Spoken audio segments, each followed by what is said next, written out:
الحمد لله رب العالمين والعاقبة للمتقين ولا عدوان إلا على الظالمين والصلاة والسلام على سيدنا محمد وعلى آله وصحابته أجمعين وعلى من تبعهم بإحسان إلى يوم الدين أما بعد. கண்ணியமிக்க சகோதர சகோதரிகளே, இன்றைய இந்த பதிவில்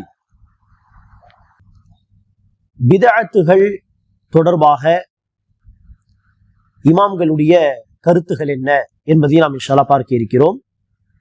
அன்பானவர்களே, அல்லாஹ் சுப்ஹானஹு வ தஆலா நபிகள் நாயகம் முஹம்மது ஸல்லல்லாஹு அலைஹி வஸல்லம் அவர்களை இறுதி தூதராக இந்த பூமிக்கு அனுப்பினார். அவரை தூதராக ஏற்றுக்கொண்ட நம்மில் ஒவ்வொருவரும் அஷ்ஹது அன்ன முஹம்மதன் ரசூலுல்லாஹ், முஹம்மது அல்லாஹ்வின் தூதராவார் என்று நான் சாட்சி சொல்கிறேன் என்று சாட்சி சொல்லக்கூடிய, ஷஹாதா சொல்லக்கூடிய மக்களாக இருக்கிறோம். எப்படி அஷ்ஹது அல்லா இலாஹ இல்லல்லாஹ், அல்லாஹ்வை தவிர வணக்கத்திற்குரிய நாயன் வேறு யாரும் இல்லை என்று சாட்சி சொன்ன பிறகு அல்லாஹ்வுக்கு இணை வைக்க கூடாதோ, ஷிர்க் செய்யக்கூடாதோ, அதே போல்தான் அஷ்ஹது அன்ன முஹம்மதர் ரசூலுல்லாஹ் என்று சாட்சி சொன்ன பிறகு நபிகள் நாயகம் ஸல்லல்லாஹு அலைஹி வஸல்லம் அவர்களுக்கு நிகராக வேறு யாரையும் பின்பற்றக்கூடாது. நபிகள் நாயகம் ஸல்லல்லாஹு அலைஹி வஸல்லம் அவர்களுடைய சொல், செயல், அவர்களுடைய வழிகாட்டுதலுக்கு நிகராக, நேர்மாறாக யாரையும் பின்பற்றக்கூடாது. லா இலாஹ இல்லல்லாஹ் கலிமா சொன்ன பிறகு அல்லாஹ்வை தவிர யாரையும் வணங்கக்கூடாது. முஹம்மது ரசூலுல்லாஹ் என்று சொன்ன பிறகு நபிகள் நாயகம் ஸல்லல்லாஹு அலைஹி வஸல்லம் அவர்களுக்கு நேர்மாறாக வேறு யாரையும் பின்பற்றக்கூடாது. நபி வழியை தான் பின்பற்ற வேண்டும். இதுதான் நம்முடைய கடமை. இதுதான் அந்த கலிமாவுடைய வெளிப்பாடு. ஒரு முறை உமர் பின் கத்தாப் ரலியல்லாஹு அன்ஹு அவர்கள் தௌராத்துடைய சில வசனங்கள் அவர்கள் கிடைத்தது, அதை படித்தார்கள். அருகில் இருந்த நபிகள் நாயகம் ஸல்லல்லாஹு அலைஹி வஸல்லம் கடுமையாக கோபப்பட்டு சொன்னார்கள், லவ் கான மூஸா ஹய்யன் மா வஸிஅஹு இல்லா இத்திபாஇ. நீங்கள் தௌராத்தை படிக்கிறீர்கள், ஒரு பேச்சுக்கு இந்த தௌராத் வழங்கப்பட்ட அந்த நபி மூசாவே திரும்பி வந்து விட்டாலும் அவர் என்னை தான் பின்பற்றி ஆக வேண்டும் என்று சொன்னார்கள். என்னை தான் அவர் பின்பற்றி ஆக வேண்டும். என்னுடைய வழிமுறையை பின்பற்றுவதை விட்டால் அவருக்கு வேறு வழி இல்லை என்பதாக நபி ஸல்லல்லாஹு அலைஹி வஸல்லம் சொன்னார்கள். மூசா வரமாட்டார், ஆனால் ஈசா அலைஹிஸ்ஸலாம் வருவாரா இல்லையா? கியாமத்துக்கு முன்பாக ஈசா அலைஹிஸ்ஸலாம் வருவார். வந்து என்ன அவர் இஞ்சிலையா பின்பற்ற போகிறார்? இஞ்சிலுடைய சட்டத்திட்டங்களையா பின்பற்றுவார்? இல்லை, நபிகள் நாயகம் ஸல்லல்லாஹு அலைஹி வஸல்லம் வழிமுறையை பின்பற்றுவார். வரும்பொழுது அவர் நபியாக வரமாட்டார், இந்த உம்மத்தில் ஒருவராக வருவார். காரணம், ரசூலுல்லாஹ் அவர்கள் சொன்னார்கள், எனக்கு பிறகு கியாமத் வரை நபி வரப்போவதில்லை. ஆகவே ஈசா அலைஹிஸ்ஸலாம் நபியாக வரமாட்டார்கள், ரசூலுடைய ஒரு உம்மத்தியாக வருவார்கள். வந்து வாழும் காலத்தில் அவர்கள் ஹதீஸை தான் நடைமுறைப்படுத்துவார்கள். ஆகவே என்பார்களே, நபிகள் நாயகம் எதை சொன்னார்களோ, எதை செய்தார்களோ, ஆதாரபூர்வமான ஹதீஸில் ரசூலுடைய அந்த சொல்லும் செயலும் வந்துவிட்டால் அதை தான் பின்பற்றி நடப்பது ஒவ்வொரு முஸ்லிம் மீது கட்டாய கடமை. இதுக்கு நேர்மாறாக நபி ஸல்லல்லாஹு அலைஹி வஸல்லம் அவர்கள் சொல்லாதது, செய்யாதது, அப்படிப்பட்ட விஷயங்களை யாரோ ஒருவர் வணக்கம் என்கிற பெயரிலே, நன்மை என்கிற பெயரிலே உருவாக்கிவிட்டால் அதை நாம் பின்பற்றக்கூடாது. அத்தகைய செயல்களை செய்யக்கூடாது. எதை நபிகள் நாயகம் சொல்லவில்லையோ, எதை நபிகள் நாயகம் செய்து காட்டவில்லையோ, வழிகாட்டவில்லையோ, அப்படிப்பட்ட விஷயங்களை மார்க்கம் என்கிற பெயரில், நன்மை என்கிற பெயரில், வணக்கம் இபாதத் என்கிற பெயரில் செய்தால் அது பிதஅத்தாக கருதப்படும். அது இபாதத்தாக, அது நன்மையாக கருதப்படாது, தீமையாகவே, தீமையிலும் பிதஅத் என்கிற ஒரு தீமையாக அது கருதப்படும். நபி ஸல்லல்லாஹு அலைஹி வஸல்லம் சொன்னார்கள், மன் அஹ்தஸ ஃபீ அம்ரினா ஹாதா மா லைஸ மின் ஃபஹுவ ரத்துன். யார் நம்முடைய இந்த காரியத்திலே, மார்க்கத்திலே அதில் இல்லாத ஒரு புதிய விஷயத்தை உருவாக்குவானோ, உருவாக்கப்பட்ட அந்த புதிய காரியம் நிராகரிக்கப்படும், அல்லாஹ்விடத்தில் மறுக்கப்படும், அது ஏற்றுக்கொள்ளப்படாது.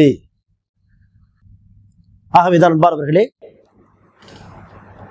அஷ்ஹது அன்ன முஹம்மது ரசூலுல்லாஹ் என்று கலிமா சொன்ன நாம் எந்த வணக்கத்தை செய்தாலும் எந்த இபாதத்தை செய்தாலும் இதை நபிகள் நாயகம் சொன்னார்களா, இந்த வணக்கத்தை நபிகள் நாயகம் செய்திருக்கிறார்களா, இதை செய்யும்படி நபிகள் நாயகம் வழிகாட்டினார்களா, ஆதாரபூர்வமான ஹதீஸில் இது தெளிவாக வந்துள்ளதா, தெளிவாக சுத்தி வளைத்து மழுப்பு எல்லாம் சில பேர் ஏமாத்துவார்கள், அப்படி அல்ல, தெளிவாக வந்திருக்கிறதா, இருந்தால் செய்யுங்கள், அது இபாதத், அது நன்மை, அது அல்லாஹ்வுடைய நெருக்கத்தை பெற்றுத்தரக்கூடிய ஒரு காரியம். ரசூல் சொல்லவில்லை, ரசூல் செய்யவில்லை டைரக்டா என்று சொன்னால் அதை நன்மையாக கருதி நீங்கள் செய்தால் அது பிதஅத்தாகும். பிதஅத் அல்லாஹ்வுடைய நெருக்கத்தை பெற்று தராது, அல்லாஹ்வை விட்டு நம்மை தூரமாக்கி விடும். பிதஅத்துகள் மிக மோசமானவை. நபி ஸல்லல்லாஹு அலைஹி வஸல்லம் சொல்வார்கள், ஷர்ரல் உமூரி முஹ்தஸாத்துஹா வகுல்ல முஹ்தஸத்தின் பிதஅ வகுல்ல பிதஅத்தின் ضلالة வகுல்ல ضلالة في النار. காரியங்களில் மிக மோசமானவை புதிதாக உருவாக்கப்படும் காரியங்கள், மார்க்கத்தில் புதிதாக உருவாக்கப்படும் காரியங்கள். ஒவ்வொரு புதிய காரியம் பிதஅத்தாகும், ஒவ்வொரு பிதஅத் வழிகேடாகும், ஒவ்வொரு வழிகேடு நரகத்தில் செல்லும். காரியங்களில் மிக மோசமானவை புதிய காரியங்கள் ரசூல் அவர்கள் சொன்னது மார்க்கம் என்கிற பெயரில் செய்தால்தான். மற்றபடி இப்போது நான் கேமரா முன்னாடி உட்கார்ந்து பேசுகிறேன், இந்த கேமரா இதுவும் புதிய விஷயம் தானே, இது என்ன பிதாத்தா? இது பிதாத் கிடையாது. இது யார் மார்க்கம் என்று சொல்கிறார்? கேமரா பயன்படுத்துவது மார்க்கம், நன்மையான காரியம் யாராவது சொல்கிறார்களா? இல்லையே. இதை மார்க்கம் என்கிற பெயரில் நாம் செய்யவில்லையே. செல்போன் பயன்படுத்துகிறோம், இது புதிய விஷயம் தானே. ஆனால் யாராவது உலமாக்கள், அறிஞர்கள் செல்போன் பயன்படுத்துவது நன்மையான காரியம், மிகப்பெரிய ஒரு வணக்கம் என்று நாம் சொல்கிறார்களா? இல்லை. பிளைட்டில் செல்கிறோம், பஸ்ஸில் செல்கிறோம், காரில் செல்கிறோம், ஸ்கூட்டரை பயன்படுத்துகிறோம், எல்லாமே புதிய விஷயங்கள் தானே. இது பிதாத் ஆகாதா என்று கேட்டால் இதெல்லாம் பிதாத் கிடையாது. இதெல்லாம் உலகம் சார்ந்த விஷயங்கள், டெக்னாலஜி, வசதி வாய்ப்புகள். இதை யாரும் மார்க்கம் என்றோ இதை இபாதத் என்றோ சொல்வதில்லை. ஆனால் மார்க்கம் என்கிற லேபலை குத்தி, மார்க்கம் என்கிற பெயரில் இபாதத், வணக்கம், நன்மை என்கிற பெயரில் ஒரு புதிய காரியத்தை செய்தால் அதுதான் பிதாத். அது மிக மோசமான விஷயம், அது வழிகேடு, நரகத்தில் விட்டு செல்லக்கூடிய ஒரு விஷயம் என்பதை நாம் புரிந்து கொண்டு நபி வழியை நாம் பின்பற்றி நடக்க வேண்டும். பிதஅத்துகளை முற்றிலுமாக நாம் தவிர்த்து கொள்ள வேண்டும். அன்பானவர்களே, இந்த பிதஅத்துகள் தொடர்பாக இமாம்கள் சொன்ன கூற்றுகளை நாம் இப்போது இன்ஷா அல்லாஹ் பார்க்கலாம். இமாம் மாலிக் ரஹிமுல்லாஹ் அவர்கள் சொல்கிறார்கள், மன் இப்ததஅ ஃபில் இஸ்லாமி பிதஅ, எவன் ஒருவன் இஸ்லாத்தில் புதிய ஒரு காரியத்தை செய்கிறானோ, உருவாக்குகிறானோ, யராஹா ஹஸன, அவன் அதை நன்மையான காரியம் என்பதாக நினைக்கிறானோ, ஃபகத் ஸஅம அன்ன முஹம்மதன் கான ரிஸாலா. சுப்ஹானல்லாஹ்.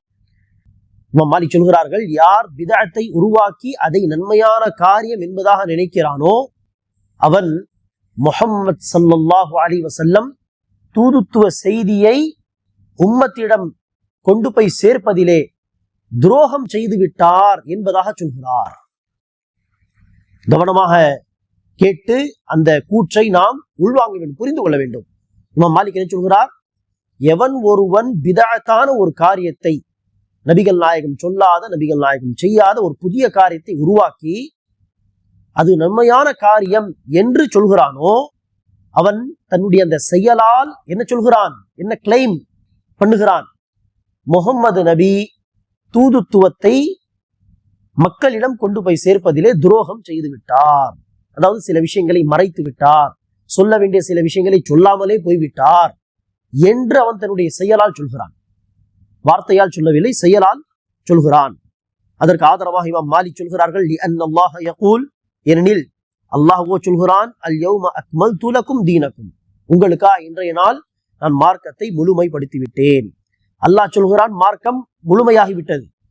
இவன் என்ன சொல்கிறான்? இல்லை, புதிய இந்த காரியத்தையும் செய்ய வேண்டும், இந்த காரியத்தையும் செய்ய வேண்டும் என்று புதிதாக உருவாக்கி அதையும் மார்க்கமாக அவர்கள் செய்கிறார்கள் சொன்னால் என்ன அர்த்தம்? அல்லாஹ் சொல்கிறான் மார்க்கம் முழுமையானது, இவன் சொல்கிறான் இல்லை, மார்க்கம் முழுமையாகவில்லை, புதிய புதிய காரியத்தை நாம் செய்தாக வேண்டும். ஆகவே அல்லாஹ் மீது, ரசூல் மீது அவதூறு சொல்லக்கூடிய மக்கள் இந்த பிதாத்வாதிகள். இன்னொரு கூற்று பாருங்கள், இமாம் மாலிக் அவர்கள் சொல்கிறார்கள், அஸ்ஸுன்னத்து ஸஃபீனத்து நூஹ் மன் ரகிபஹா நஜா வமன் தகல்லஃப அன்ஹா கரிக். இமாம் மாலிக் சொல்கிறார்கள், நபி வழி என்பது நூஹ் அலைஹிஸ்ஸலாமுடைய கப்பல் மாதிரி. நூஹ் அலைஹிஸ்ஸலாமுடைய காலத்தில் வெள்ளம் வந்தது, மேலிருந்தும் தண்ணீர், கீழிருந்தும் தண்ணீர், எங்கு பார்த்தாலும் தண்ணீர். அந்த நேரத்தில் தப்பிப்பதற்கு ஒரே வழி என்னது? நூஹ் அலைஹிஸ்ஸலாமுடைய கப்பல் தான். தப்பிப்பதற்கு ஒரே வழி கலிமா சொல்லி அந்த கப்பலில் ஏற வேண்டும். இதுதான் ஒரே வழி. அதில் ஏறிவிட்டால் தப்பிப்பார்கள், ஏறவில்லை என்று சொன்னால் தண்ணீரில் மூழ்கி விடுவார்கள். தப்பிப்பதற்கு ஒரே வழி அந்த சஃபீனத்து நூஹ் அலைஹிஸ்ஸலாமுடைய கப்பல் தான். அதே மாதிரிதான் இந்த நபி வழி. நீங்கள் அல்லாஹ்வை வணங்கி வழிபட்டு அல்லாஹ்விடத்தில் தப்பித்து செல்ல வேண்டும் என்று சொன்னால் சொர்க்கத்துக்கு, சுன்னா நபி வழியை பின்பற்ற வேண்டும். யார் நபி வழியை பின்பற்றவில்லையோ அவன் அவசியம் பிதாத்தில் போய்விடுவான். பிதாத்தில் போய்விட்டால் தண்ணீரில் மூழ்கி அழிந்து போவது போல் மறுமையில் அப்படிப்பட்ட பிதாத்வாதிகள் அழிந்து விடுவார்கள். அஸ்ஸுன்னத்து ஸஃபீனத்து நூஹ். ஆகவே நபி வழியை பின்பற்ற வேண்டும். ஆதாரத்தின் அடிப்படையில் மட்டுமே மார்க்கத்தை பின்பற்ற வேண்டும். இமாம் மாலிக் ரஹிமுல்லா அவர்கள் சொன்ன இந்த இரண்டு கூற்றுகளை பார்த்திருக்கிறோம். இமாம் அபூ ஹனீஃபா ரஹிமஹுல்லா அவர்கள் சொல்கிறார்கள்,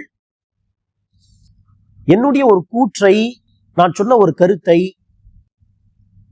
அந்த கருத்துக்கு என்ன ஆதாரம் என்பதை அறிந்து கொள்ளாமல் அந்த கருத்தை பிறருக்கு எடுத்து சொல்வது ஹராம் என்று சொல்கிறார். நான் ஒரு கருத்தை சொல்லியிருக்க, அந்த கருத்துக்கு என்ன ஆதாரம் என்பதை அறிந்து கொள்ளாமல் என்னுடைய கருத்தை அடுத்த மக்களுக்கு எடுத்து சொல்லக்கூடாது, சொன்னால் அது ஹராம் என்பதா சொல்கிறார்கள். இந்த கூற்று எதை சுட்டிக்காட்டுகிறது? இமாம் அபூ ஹனீஃபா ஆதாரத்துக்கு எவ்வளவு முக்கியத்துவம் தருகிறார். ஆதாரத்தின் அடிப்படையில் தான் ஒரு கருத்தை சொல்ல வேண்டும், ஆதாரத்தின் அடிப்படையில் தான் ஒரு அமலை செய்ய வேண்டும், ஆதாரத்தின் அடிப்படையில் தான் ஒரு காரியத்தை நன்மை என்று சொல்ல முடியும். ஆதாரம் இல்லை என்று சொன்னால் ஒரு கருத்தை சொல்லவே கூடாது, ஒரு அமலை செய்யவே கூடாது. ஆதாரம் மிக முக்கியமானது. அதுதான் நபி வழி. ஆதாரம் என்று நாம் சொல்வதுதான் என்னது? குர்ஆனுடைய வசனம், ரசூலுடைய ஹதீஸ், ஆதாரபூர்வமான ஹதீஸ். ஆகவே இந்த இமாம்கள் எல்லோரும் ஆதாரத்தின் அடிப்படையில் ஒரு அமலை செய்யுங்கள், ஆதாரத்தின் அடிப்படையில் ஒரு இபாதத்தை செய்யுங்கள். ஆதாரம் இல்லையா சொல்லாதீர்கள், செய்யாதீர்கள், ஹராம் என்பதாக சொல்கிறார்கள் தெல்ல தெளிவாக. ஆகவேதான் அன்பானவர்களே, இந்த காலத்தில் என்னென்ன பிதாத்துகளை நாம் பார்க்கிறோமோ, அனாச்சாரங்கள், எந்த அனாச்சாரங்களுக்கு அறவே ஆதாரம் இல்லையோ, ஆதாரத்துக்கும் அந்த அனாச்சாரத்துக்கும் சம்பந்தமே இல்லையோ, அப்படிப்பட்ட எல்லாமே பிதாத்துகள். அந்த பிதாத்துகளை குறித்து இந்த இமாம்கள் ஏதாவது பேசியிருப்பார்களா? ஓரிரண்டு உதாரணங்களை பாருங்கள். மீலாது நபி கொண்டாடுகிறார்கள், பரவலாக மீலாது நபி கொண்டாடப்படுகிறது. இது என்ன? மிக பெரிய ஒரு பிதாத்.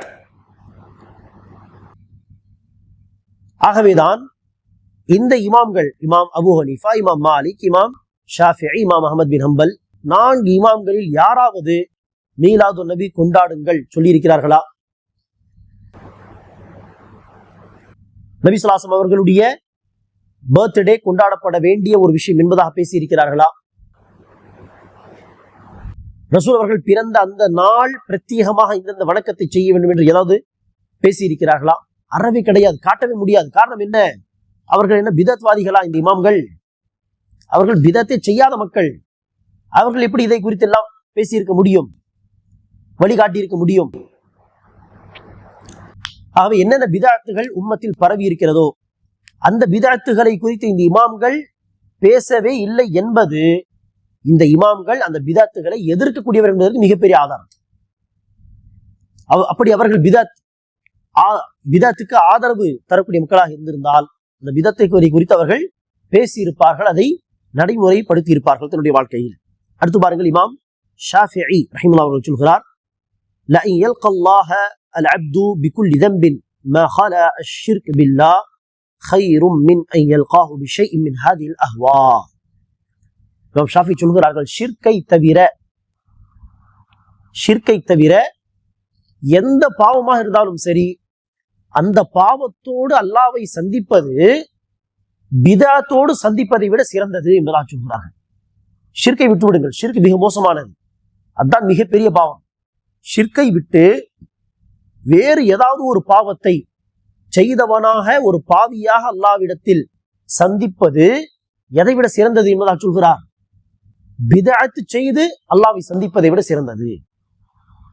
ஆகவேதான் அறிஞர்கள் சொல்வார்கள், இமாம் ஷாஃபி சொல்வது போல், எல்லா பாவங்களை விட ஷிர்க் குஃப்ரை தவிர மற்ற பாவங்கள், அது கொலை, கொள்ளை, விபச்சாரம் அல்லது மது அருந்துதல் போன்ற பாவங்களை விட பிதஅத்துகள் மிக மோசமானவை.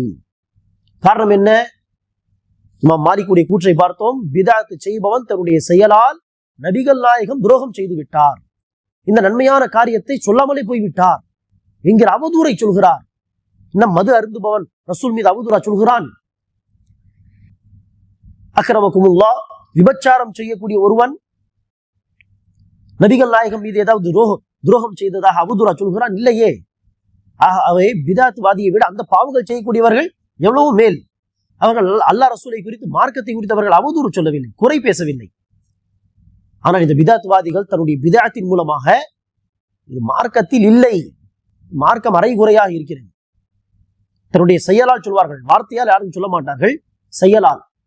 பிதத்தை செய்யும் பொழுது அவர்கள் என்ன சொல்ல வருகிறார்? தன்னுடைய செயலால் நபிகள் நாயகம் இந்த நன்மையான ஒரு நல்ல காரியம் இது சொல்லாமலே போய்விட்டார். தன்னுடைய செயலால் பிதத்வாதிகள் என்ன சொல்கிறார்கள்? இது ஒரு நன்மையான காரியம், மிக சிறந்த ஒரு அமல், அல்லாஹ் அதை மார்க்கத்தில் இறக்கி வைக்காமல் விட்டு விட்டான்.